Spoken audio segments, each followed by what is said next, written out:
On a sunny morning in 1993, 42-year-old Roberto Nunez was on his daily run through his hometown of Granada, Spain. And as usual, along this route, he ran past delivery trucks parked outside of restaurants, and kitchen workers carried crates of food from these trucks into the back of the restaurants to prepare for the day's meals. Now, Roberto had never really paid these restaurants much attention. He was an athlete, and to him, food was just fuel, not some delicacy. But that morning, right after passing by the restaurant and smelling the smells of the food, he happened to run past a local bookshop. And for whatever reason, something in that bookshop caught his eye. It was a fine dining cookbook, beautifully displayed in the front window. And for some reason, Roberto stopped his run and just stared at this cookbook. Something about the meal on the cover just looked irresistible. He was so drawn to it, he could almost taste the food in his mouth. Moments later, Roberto found himself inside the bookstore, asking for a copy of that book. As the shopkeeper went to go get a copy of this book, Roberto wandered toward the culinary section of the store and began flipping through the other cookbooks. And by the time the shopkeeper returned, Roberto had a whole pile of them in his arms. When Roberto left the bookshop, he couldn't run anymore because of how heavy all these books were he'd just bought, and so he walked his way home. And then when he got home, he lined up all of his beautiful new cookbooks on his kitchen counter and just stared for a second, marveling at all the food on the covers. Then he went to his refrigerator to grab a container of yogurt, his usual breakfast. But now, as he stared down at the cup of plain, unflavored goop, his tongue seemed to recoil inside of his mouth. He felt like he could almost taste the plastic container and metal spoon before he even took a bite. Suddenly, Roberto's everyday breakfast seemed totally unappealing. And so for the first time in his entire adult life, Roberto decided to take himself out for breakfast. He walked to the nearest open cafe and read their extensive menu, and all the items sounded delicious. Unable to choose, he just asked the server to bring him the most popular dish and one of every side dish on the menu. 20 minutes later, Roberto's little cafe table was so full of plates, he could barely find a spot to set down his espresso mug. Roberto stuck his fork into a potato omelet seasoned with chives and garlic. He took a bite, and it felt like his tongue was exploding with pleasure. He'd had all these foods before, but they had never triggered a response like this.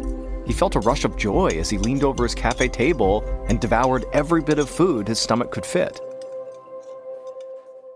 A few weeks later, Roberto was pacing in his kitchen on the phone, making reservations at one of the most exclusive restaurants in Granada. For the past couple of weeks, he and his wife had been eating out for almost every meal. Roberto didn't know what had come over him. He'd never been a food person, but now he was spending nearly all his time researching the best restaurants in Granada and then making plans to dine at each of them. Meanwhile, his running shoes sat abandoned in his closet. In fact, he hadn't gone running even once this week. Roberto was a marathon runner, but his heart just was not in running anymore. He'd totally stopped counting calories and monitoring his carbohydrate and protein intake. His only long-term goal at the moment was a grand European road trip so he could try all the famous restaurants he'd been reading about. In fact, calling a travel agent was the next item on his to-do list. He intended to eat at every single Michelin-rated restaurant in the entire world.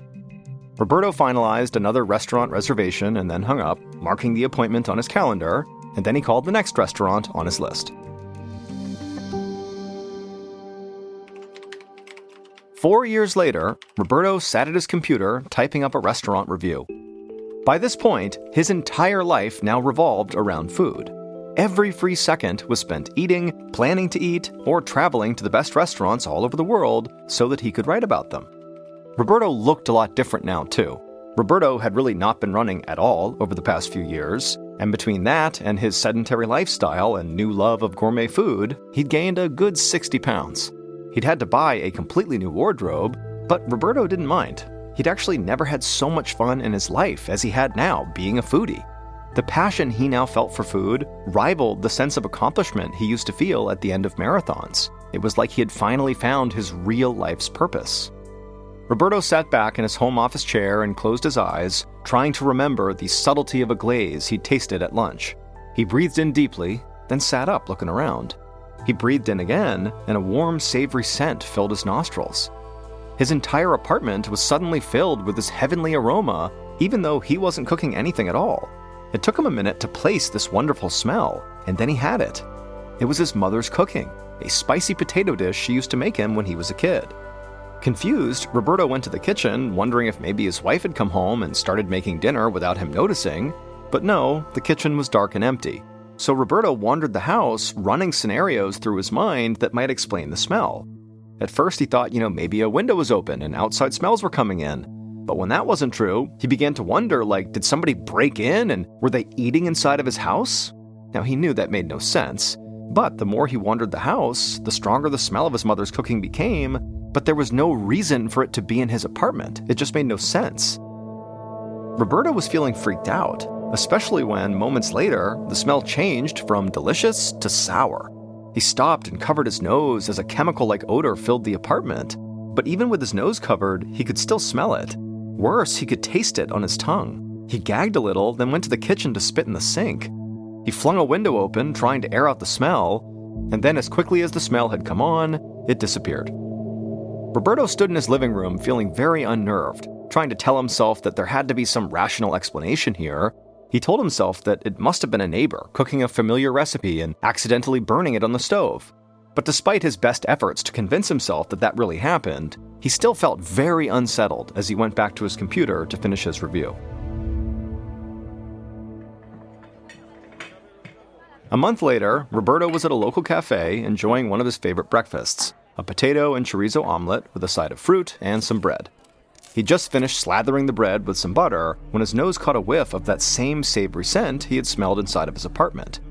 The smell was his mother's cooking, specifically her huevos rotos, a traditional Spanish breakfast she used to make when he was a kid. Roberto looked around, wondering if the smell was coming from a neighboring table, but he was the only one with a plate of food. Roberto picked up his espresso and breathed in deeply, knowing the smell of coffee beans can clear your palate. But when he set the cup down again, that smell was still there. Roberto told himself not to panic, but he was worried. He decided that perhaps it was time to see a doctor about all these phantom smells. A few days later, Roberto was at a neurologist's office explaining how he was smelling all these things that weren't actually there, and he was concerned that he was losing his mind.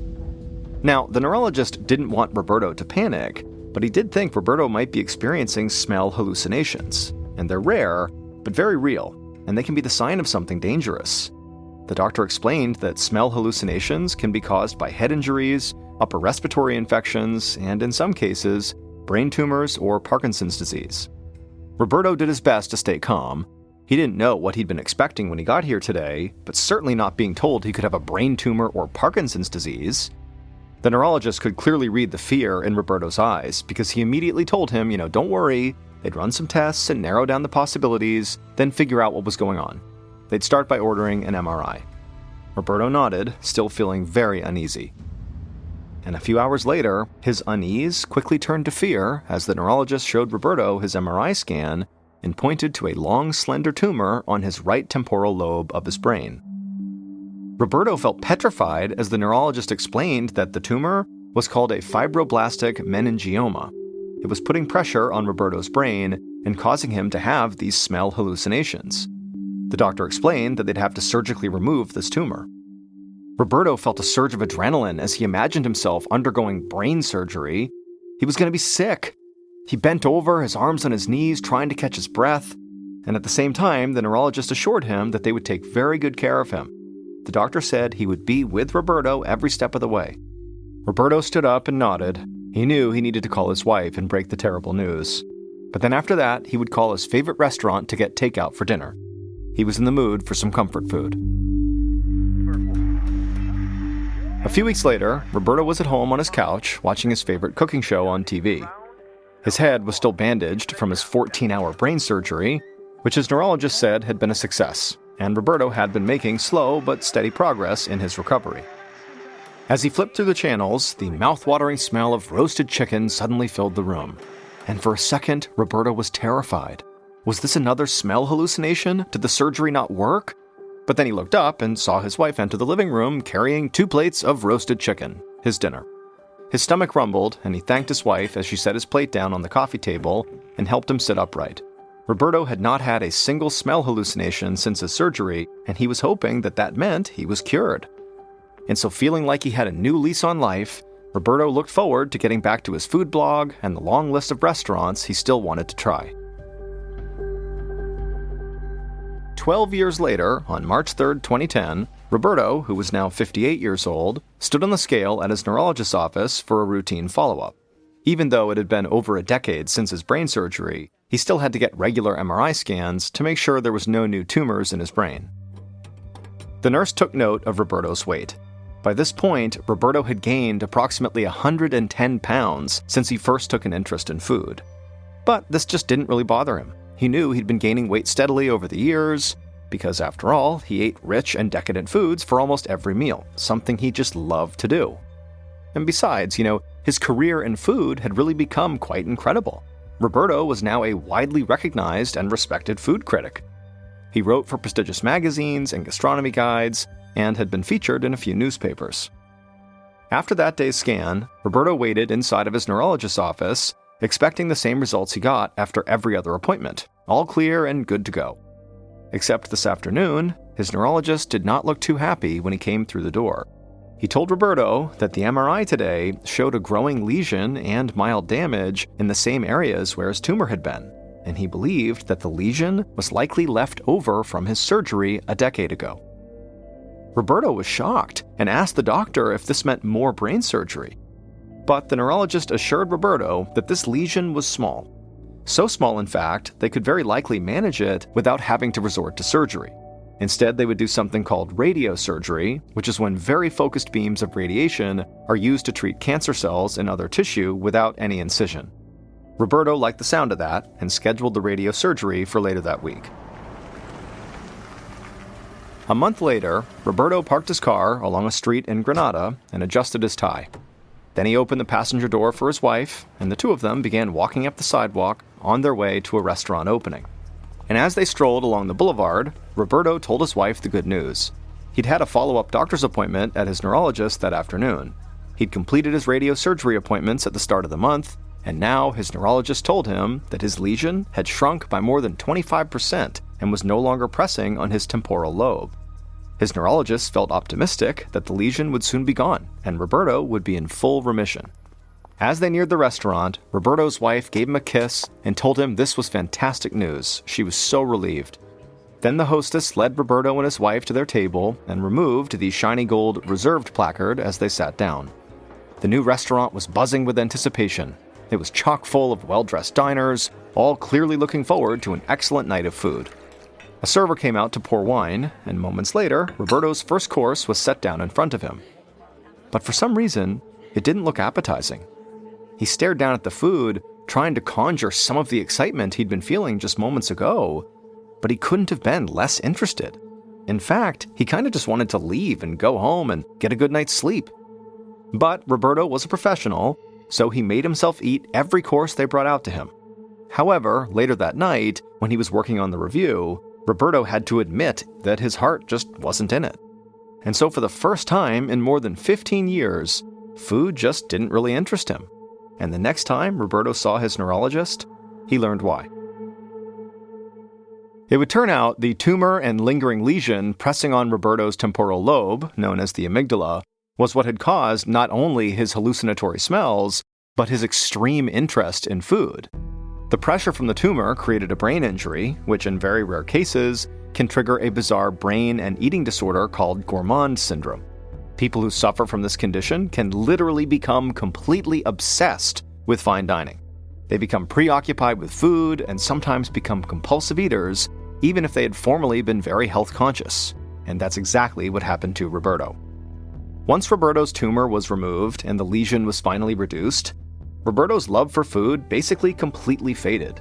However, despite that, Roberto did not give up on his career. He kept working as a food critic, even if his job was not nearly as enjoyable as it was before.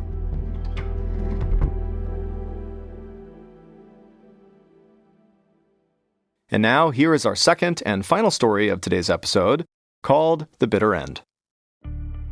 One morning in 2022, a 64-year-old woman named Beth shuffled into her kitchen in Ontario, Canada. It was early, and so Beth was still wearing her pajamas. She opened up her kitchen window to let fresh air blow inside, and as she did, she took in a deep breath and smiled. Beth always reminded herself not to take life's small pleasures, like a cool summer breeze, for granted. She grabbed a loaf of whole wheat bread off the counter and put 2 slices in the toaster. Then she opened her fridge and pulled out a container of green juice and a couple of organic eggs.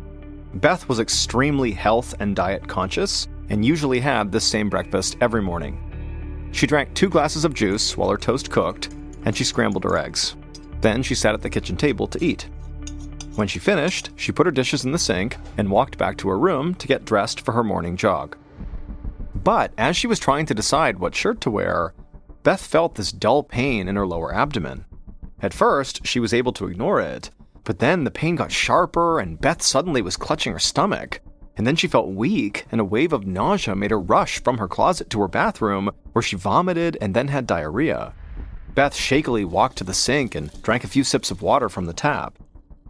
When she looked in the mirror, she saw that her face was beet red. She could feel her heartbeat thudding in her throat, and so she brought 2 fingers up to her neck and began to count her pulse. And she found her heart was absolutely racing, and it really scared her because she had high blood pressure, and so she knew, at any point, something could go wrong with her heart. And so suddenly, Beth feared she might be having a heart attack. She stumbled back to her kitchen, she grabbed her landline phone off the counter, and she dialed 911. Less than half an hour later, Dr. Jacob Adams heard a siren blaring as an ambulance pulled up outside of the University of Ottawa's Montfort Hospital. A paramedic hopped out of the back of the vehicle and rushed into the emergency room, shouting to the doctor that, "Hey, we have a patient who's in shock here." And so Dr. Adams immediately ran with the paramedic out towards the ambulance, knowing he had a very sick patient on his hands. Shock occurs when a person doesn't have enough blood circulating throughout their body, and left untreated, it can rapidly lead to organ damage or even death. And this patient, Beth, was already in bad shape.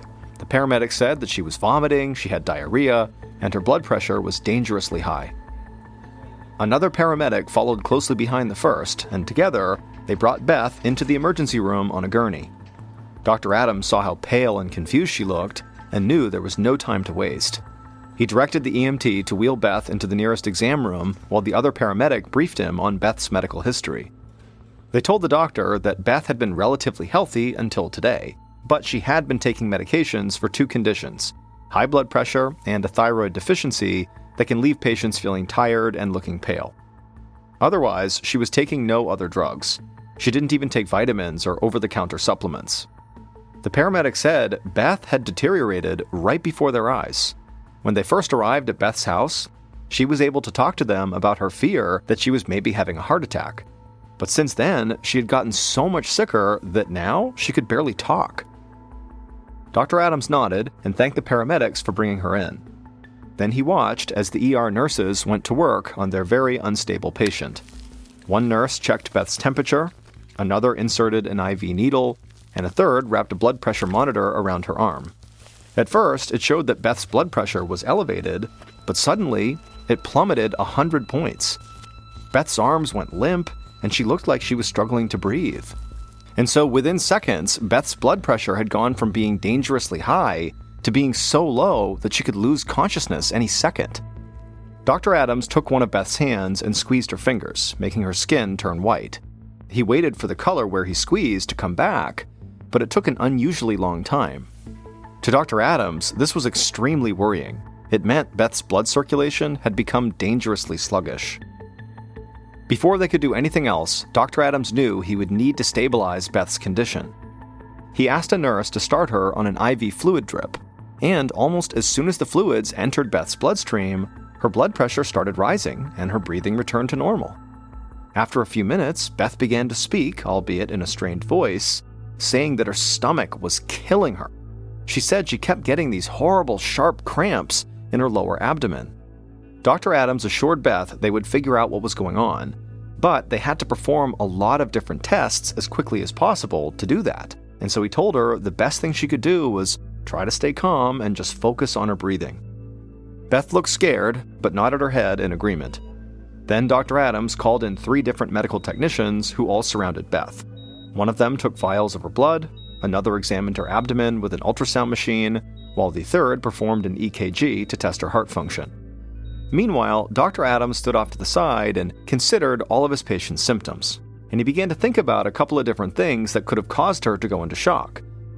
maybe she was having an allergic reaction, or maybe she swallowed some kind of poison, or maybe she was fighting a severe infection. Now, the first two, allergic reaction and poison, were tough to address right now, but the severe infection could be treated right away. So Dr. Adams called for a nurse to start Beth on broad-spectrum antibiotics, hoping this would stop a potential infection in its tracks. While a nurse gave Beth a dose of antibiotics through her IV tube, one of the medical technicians finished taking Beth's blood. Dr. Adams told him to have the blood tested for signs of infection, and also to run an emergency toxicology test to see if there were any traces of poison inside of Beth's body. At almost the same time, the ultrasound technician pulled up black and white images of Beth's digestive system onto a computer screen and told Dr. Adams that they didn't see anything out of the ordinary, like fluid buildup or a bowel obstruction. However, the technician who was doing the EKG had much more ominous news. They said the left side of Beth's heart was working much harder than it should have been, a sign that her heart was not functioning correctly. It could mean that the right side of her heart was failing, and so as a result, the left side was trying to make up for it, which Dr. Adams knew could easily put Beth's life in danger. But, alarming as the EKG results were, they didn't help Dr. Adams determine what was actually causing Beth's intense distress. He needed to get a better understanding of how all of her internal organs were functioning. So he decided to bring her into the radiology department for a CT scan, which would take pictures of the inside of her body. The scan only took about 15 minutes, but it revealed that Beth's problems went beyond her heart. Dr. Adams saw that her small intestine showed signs of inflammation or even a possible obstruction. Though the earlier ultrasound of her abdomen had looked normal, the doctor no longer believed that was accurate. He could tell from the more detailed CT scan that something was wrong after all. And suddenly, Dr. Adams had an alarming thought. Maybe Beth was bleeding internally inside of her digestive system. Severe internal bleeding could explain a lot of Beth's symptoms, including nausea, vomiting, diarrhea, and her sudden drop in blood pressure. But this would be a terrifying diagnosis. If Dr. Adams didn't locate and stop the bleeding right away, Beth could bleed to death. A few minutes later, Dr. Adams received the results of Beth's blood work. Her toxicology report came back normal, meaning technicians had not found any poison in her system, but on the other hand, the results showed she did have elevated levels of a protein found in red blood cells, which did seem to indicate she did have internal bleeding. And just as the doctor set her test results aside, Beth's blood pressure suddenly plummeted again. She went pale and her breathing became labored. Dr. Adams looked up and noticed her IV fluid bag was empty, so he quickly replaced it with a full one, and as soon as the fluids flowed into her system, just like the last time, her blood pressure immediately stabilized. But to Dr. Adams, this was not a good sign. If Beth was rapidly bleeding internally, IV fluids would keep her going for a while, but eventually it would not be enough, and so she needed a blood transfusion as quickly as possible. And at this point, Beth looked sicker than ever. She groaned in pain and then leaned over the side of her hospital bed and vomited up blood. Now, Dr. Adams was certain that she was bleeding internally into her stomach, which was why she was throwing up the blood. He immediately called in a nurse, who began giving Beth a blood transfusion. He also continued giving her IV fluids and started her on drugs that would keep her blood pressure up and reduce acid in the stomach to hopefully slow the bleeding. After all that, Dr. Adams transferred Beth to the intensive care unit, where they met with a gastrointestinal specialist named Dr. Christina King. Dr. King said she needed to insert a tiny camera down Beth's throat and into her abdomen. That way, she could see firsthand where the blood was coming from.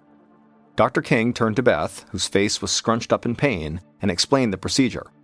Beth would be put under light anesthesia for about 30 minutes, and during that time, Dr. King would insert a tube with the camera on one end into Beth's esophagus and down into her stomach. Beth looked uneasy, but she was so sick that a tube going down her throat seemed like a small price to pay for some answers. She said okay, and the doctors got to work prepping her for the procedure.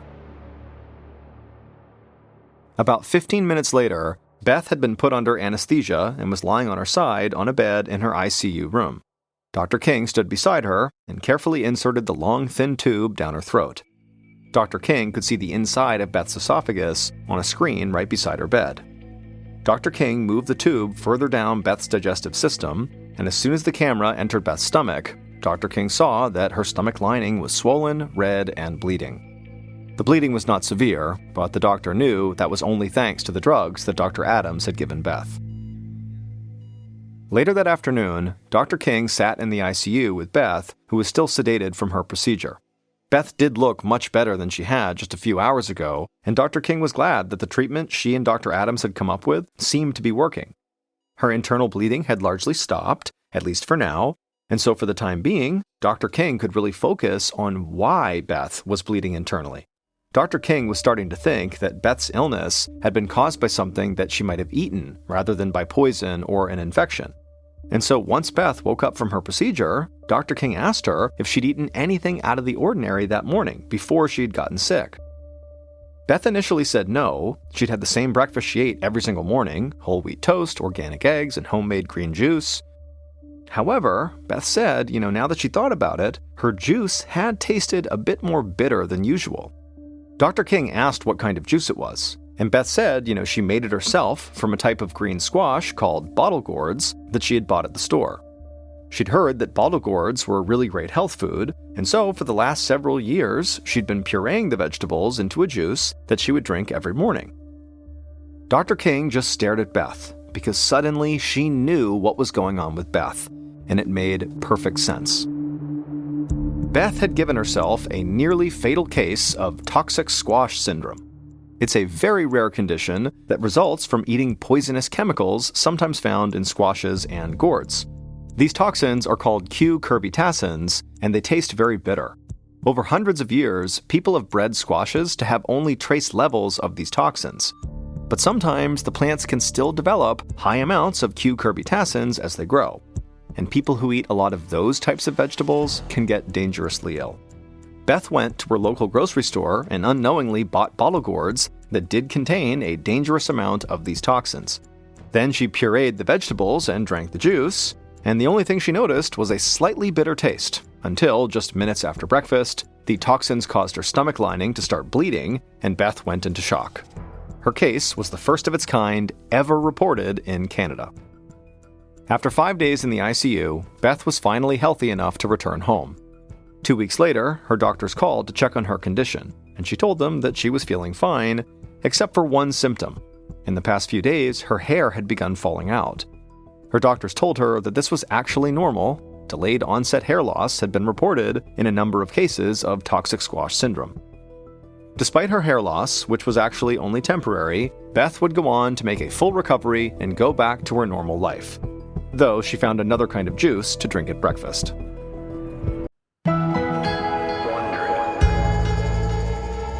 Two high school classmates in South Carolina, named Carol and Reggie, fell in love with each other. Every day in the halls, they'd hold hands and they'd laugh with each other and whisper to each other, and then outside of school, they were inseparable. But despite their seemingly perfect relationship, it didn't last long. They both had different ideas about what the future should hold, and so after graduation, they broke up. Reggie went on to join the US Navy, where he served for a number of years all over the world. He would at one point get married, but that marriage would end quickly, and then after he got out of the military, he got a job at a railroad back at his hometown in South Carolina. As for Carol, after graduation, she got married and divorced too, twice actually, but it was her second failed marriage that nearly killed her. On February 18th, 1987, Carol was living with her 10-year-old daughter Rhonda in South Carolina when her estranged second husband came up to the door and knocked.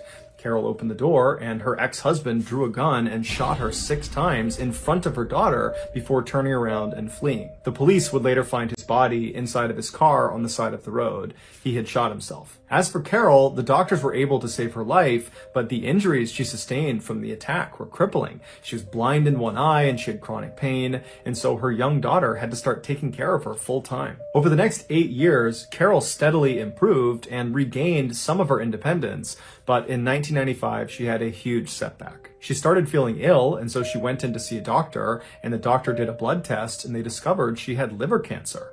It would turn out the blood that was given to her after the attack, that had been transfused into her body to save her life, it had been tainted with hepatitis C. And so she got hepatitis C without realizing it, and because it had been untreated, it led to liver cancer. Rhonda remembers when her mother came home after being given this terrible news, she just sat down and was silent for a minute, and then she just kind of muttered to herself, I just can't get away from this man. He's killing me all over again. But despite being dealt such an unfair hand in life, Carol was determined to not let her injuries or her illness define her. And so she went out looking for a job that could accommodate her physical limitations, and she found it. She was hired as a part-time customer service rep for a television cable company. She was very happy about this job and very proud of it because it was the first time she was working after the attack, and so for once it felt like her life was going back to normal again. A few years later, in 2000, when Carol was working at the cable company, her phone rang and she answered it the way she answered every other call, but the voice she heard on the other end, she immediately recognized. He introduced himself as Reggie Sumner, and so Carol asked him, are you the Reggie Sumner from 1962 at Garrett High School in South Carolina? And he said, yeah, that's me. And Carol said, I'm your ex-girlfriend. We dated in high school. And so it was this incredible reunion, this totally chance phone call. And for the next hour or so, they just chatted on the phone about everything from their kids to their relationships they've been in to what they're up to now. I mean, they had a lot to catch up on since they hadn't seen or heard from each other in nearly 40 years. And so before they hung up, they realized they lived near each other, and so they made plans to get together in person. Rhonda would say her mother, when she came home that night, was like a 16-year-old girl all over again. She talked endlessly about how great Reggie was and how good-looking he was and how excited she was about their upcoming date. And so a couple of days later, Carol and Reggie have this date, and when Carol comes home, Rhonda would say it was obvious her mother had fallen head over heels in love with Reggie all over again. And luckily, Reggie had fallen in love with Carol too, because less than 6 months later, they got married and became Mr. and Mrs. Sumner. Within a year of their marriage, they decided to sell their home in South Carolina and move to Jacksonville, Florida to retire. Even though caring for her mother for all those years had been quite difficult for Rhonda, she said she was very sad to see her mother go, but at the same time, she was really happy for her because it seemed like she had found the one. Over the next couple of years, Rhonda stayed in touch with her mother, speaking to her almost every single day on the phone. But in July of 2005, Rhonda's mother stopped answering her phone. At first, Rhonda wasn't that concerned, but after 24 hours of not hearing from her mother or from Reggie, she did get concerned. Because even though Reggie was able to care for Carol, he wasn't in the best shape himself. He had debilitating diabetes, and he had recently broken his leg, and so was largely confined to a wheelchair. And so if they were to leave their house for an extended period of time, they wouldn't do it without asking for help from Rhonda. And so over the next couple of days, Rhonda incessantly called her mother and called Reggie, but she never got through to them. And so finally, after almost 72 hours of not hearing from them, she decides to just hop in her car and drive the 4 hours to Jacksonville to check on them personally. When she got there, she saw her mother and Reggie's car was not in the driveway like it normally would be. And so Rhonda went up to the front door and she knocked and she's yelling for her mom, but nobody's coming to the door, even though lights are on inside the house. And so Rhonda eventually tries the handle of the door and it's open. And so she opens it up, she steps inside, she yells again for her mom and for Reggie, but no one yells back. And then she sees their beloved dog, Mikey, that they brought everywhere with them, was still in the house. And so she's thinking, where would they have gone without bringing Mikey? And so Rhonda continues to walk through the house into the kitchen. And when she gets there, she sees on the table are 2 plates of food where the food looks like it's a couple of days old and it's just sitting on the plate like they had been eating it and then just abandoned it there. And then in the sink are all these dirty dishes. And then on the stove are half-cooked pots of food. And Rhonda knows her mother is an extremely tidy person and she never would have left her house with dirty dishes and food out on the table. And so red flags are going up for Rhonda. But what ultimately sealed the deal for her was when she turned and looked on one of the counters, she saw the cell phone that Reggie and Carol shared was still sitting there along with Carol's purse. And then next to that was both of their medications, which was Reggie's insulin and Carol's liver cancer medication, both of which were life-saving and needed to be taken every single day. There's no way they would have left the house without those things. And so Rhonda immediately calls the Jacksonville Police Department and she files a missing person report. And before long, the missing couple's story story is all over the news, and all of the networks are asking people if they have information to come forward. But no one came forward, and so the only lead the police had was to track down the Sumners' car, which was missing from their driveway when Rhonda showed up at their house. So the police shared the description of their vehicle all across the state, and very quickly they got a hit. The car had been found abandoned in a Florida town about 1 hour west of Jacksonville. It had been parked in this semi-forested, very secluded area off of a dirt road, and there was nothing inside of it, but they saw the battery had been taken out, leading some of the officers to speculate that perhaps the Sumners really had just driven away from their home without telling anybody and then ran into car troubles. But that theory would quickly be thrown out the window when 5 hours later, the Jacksonville police received a very strange phone call. The man who called in said he was Reggie Sumner, and he said he had seen the news about him and his wife being missing and that was just totally not true, that in reality they had left, but they were just fine and they'd be back soon. The police are immediately suspicious of this person. They don't think it's Reggie Sumner because, for one, he sounds like a young man and Reggie is a 61-year-old, and so the voice didn't really line up, and just the way he was talking about this disappearance like it was no big deal, that also just didn't really make sense. And so one of the officers asked Reggie, "Are you with your wife Carol?" And he said, "Yep, I'm with her, here she is." And so a woman hops on the phone who says she's Carol Sumner, but she sounds far too young to be Carol Sumner, who's 61. This sounds like a 18, 19, 20-year-old girl, and she too just reiterates that everything's just fine and they've gone out for a couple of days, there's nothing to worry about, and you police can stop looking for us. And so after this call ends, the police at this point are convinced that this simply cannot be Carol and Reggie. But to make sure, they call in Rhonda and they have her listen to the recording of this conversation with the so-called Reggie and Carol, and right away Rhonda says, "That's not my mom and that's not Reggie." And so at this point, the police assumed that these two people who called in pretending to be the Sumners probably had something to do with the disappearance of the real Sumners. And so while they waited for the trace on this phone call to come back, which would give them information about who was calling and from where, the police decided to investigate another angle. The police looked at the Sumners' bank statements and they saw their bank card had been used at an ATM in South Carolina after the Sumners had been reported missing.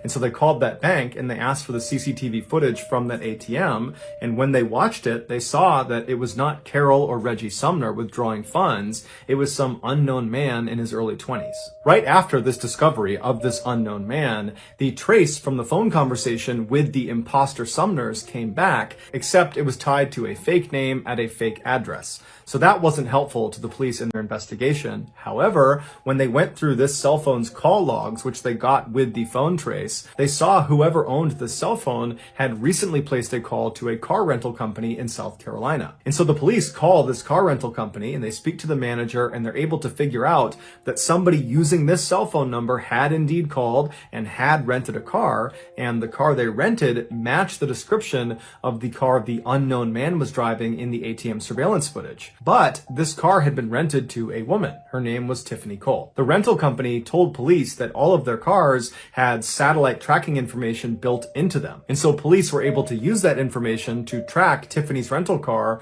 to a motel in South Carolina. The initial thought was that maybe the Sumners are being held against their will in this motel. And so very quickly, a police force was organized, and on the morning of July 14th, so 6 days after the Sumners were listed as missing, they arrive at this motel, they go to the front desk, they find out what room Tiffany is in, they get the key, and they go up and they open the door. The Sumners were not inside. Instead, there were 3 young adults sitting there. It was 24-year-old Tiffany Cole, her boyfriend, 23-year-old Michael James Jackson, and his friend, 19-year-old Alan Wade. Also in the room were dozens of bags of recently purchased merchandise, like computers and video games and clothes and perfume, and also they discovered the key to the Sumners' vehicle and Reggie Sumner's prized coin collection. The police brought all 3 back to the police station and put them in separate rooms to be interrogated. At this point, it was obvious to police that these 3 had something to do with the Sumners' disappearance. They had all these things in the room that tied them to the missing couple.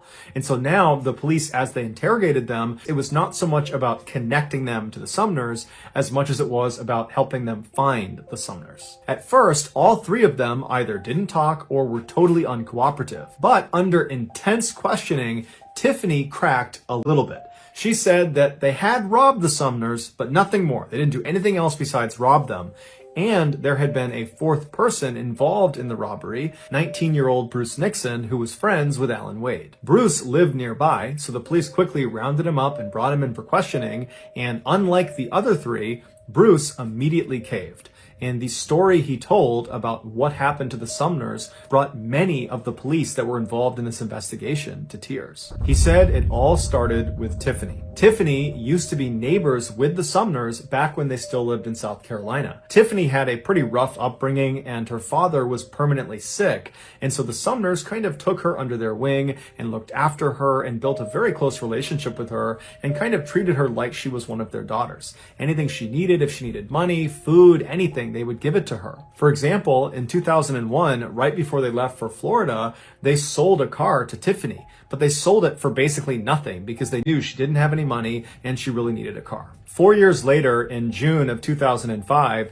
Tiffany was partying in Jacksonville, Florida with her new boyfriend, Michael James Jackson, when they got kicked out of the house they planned on staying in for the night. And so now they don't have a place to stay, they don't have any money, and that's when Tiffany remembers the Sumners had moved to Jacksonville and they would always help her out if she needed anything. And so the two of them drive to the Sumners' house in the middle of the night, they haven't called them, and they just knock on the door, totally uninvited, and Carol comes to the door, and when she opens it, she sees Tiffany, and immediately she's like, "Oh my goodness, I haven't seen you in so long. Come in, come in. Who are you? Oh, Michael, great to meet you. Come on inside. I'll get you food. We'll get you fed. What do you need? What can we do for you?" And so that's when Tiffany explains to them that their plans had kind of fallen through and they didn't have a place to stay that night, and would it be possible to stay with them?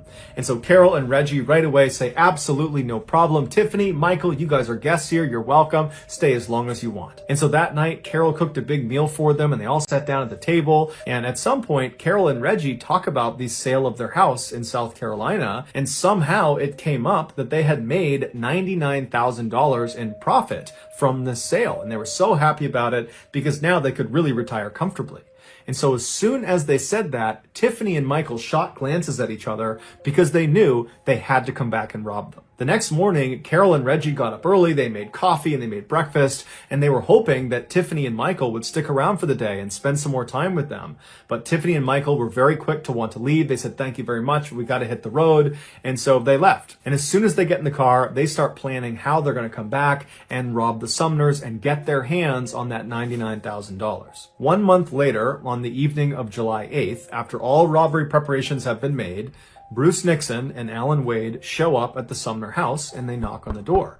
When the door opens, it's Carol, and she doesn't recognize either of them, but being as kind and generous as she was, she said, "Hey boys, what can I do for you? How can I help you?" And this was exactly what Bruce and Alan were expecting based on what Tiffany told them. She said this couple would be very easy to exploit, and they tell her that their car had broken down and they needed to use her phone. And so she's a little bit skeptical, but ultimately she says, "Sure, come on in." And so Bruce and Alan go inside the house, the door shuts behind them, and as soon as it does, one of them draws a fake gun that looks very real and pointed it at Carol, while the other one began tying her up with cord and with duct tape. And so Carol begins screaming and making a bunch of noise, and Reggie, who's in the garage out of sight, he hears her. He comes running in to see what's going on, and he sees these two men who immediately attack him, and Reggie's got a broken leg and he's already pretty weak and frail, and so he doesn't put up much of a fight. And before long, he and his wife were all taped up and restrained on the couch, and they were having duct tape wrapped around their heads until everything was covered except for a slit underneath their nose so they could breathe. And so with the couple completely under control and at the mercy of their captors, one of the men texted Michael, who was down the road with Tiffany inside of Tiffany's rental car, and the text just said, "All clear." And what that meant was Michael could now come up and help them rob the house. And so Tiffany stays down the road in the rental car. Michael makes his way up. He goes inside, and he, Bruce, and Alan proceeded to ransack the house. And while these three men are moving room to room, taking all of their valuables, Reggie and Carol are probably thinking to themselves that, you know what, this is awful, we're getting robbed, but after they take whatever they take and they leave, we'll be fine, we'll recover. But when these three men finish taking all of their valuable items, they decided that they would also take Reggie and Carol. So they stood the couple up and they marched them into the garage and they put them in the trunk of their own car. At this point, Bruce left the Sumners' house and went down the road and got in Tiffany's rental car, and Michael and Alan, they got into the Sumners' car, and the two cars met up on the road and then drove 40 minutes northwest just over the border into Georgia, where they found this access road and they went down it until they reached this very secluded section of forest. This was not just some random spot in the middle of the woods in Georgia. This was a pre-selected spot that Tiffany and the others had been out to 2 days earlier to prepare it. And what they had done to prepare was to dig a grave for the Sumners. Michael and Alan, in the Sumners' car, drove up right next to the grave site, while Tiffany and Bruce came up right behind them. And once they'd all stopped, they got out of the car and they went right behind the Sumners' car and they popped open the trunk. It's believed the temperature inside of that trunk was well over 100 degrees.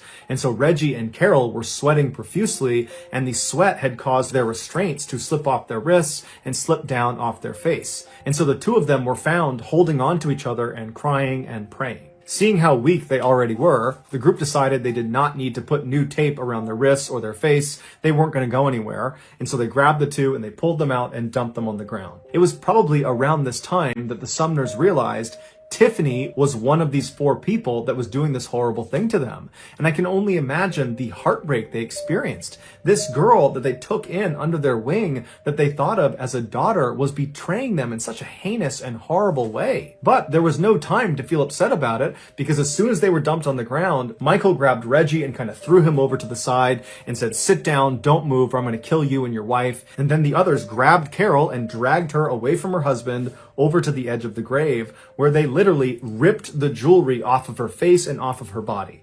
And then after all the jewelry was gone, they pushed her into the grave. Then they walked over to Reggie and dragged him over and threw him in with his wife. As soon as the couple was in the grave together, they repositioned themselves so they were both sitting up, one in front of the other, with Carol behind Reggie, and she threw her legs and her arms around Reggie, just kind of clutching onto him, and she buried her head into his back and she began crying. The original plan, apparently, had been to take the Sumners and put them in this grave and pretend like you were going to do something to them, to scare them into giving up all of their information, all of their banking information, and anything else that was valuable. And it worked. And so as Carol is crying into Reggie's back, Reggie is pleading with the group. He's pleading to them, "Let me give you everything I have. Whatever you need, it's yours." And so Michael said, "Give me all your ATM bank card numbers, give me your PIN numbers, everything." And so Reggie did. He gave him all the information he could possibly give to him. And then, for some reason, despite the fact that at this point, the group has taken everything of value from this poor couple, they have extracted all the valuable information they could possibly get from them. Despite that, they decide that that's not enough. They need to kill the Sumners. And they need to kill them in the worst way imaginable. They need to bury them alive.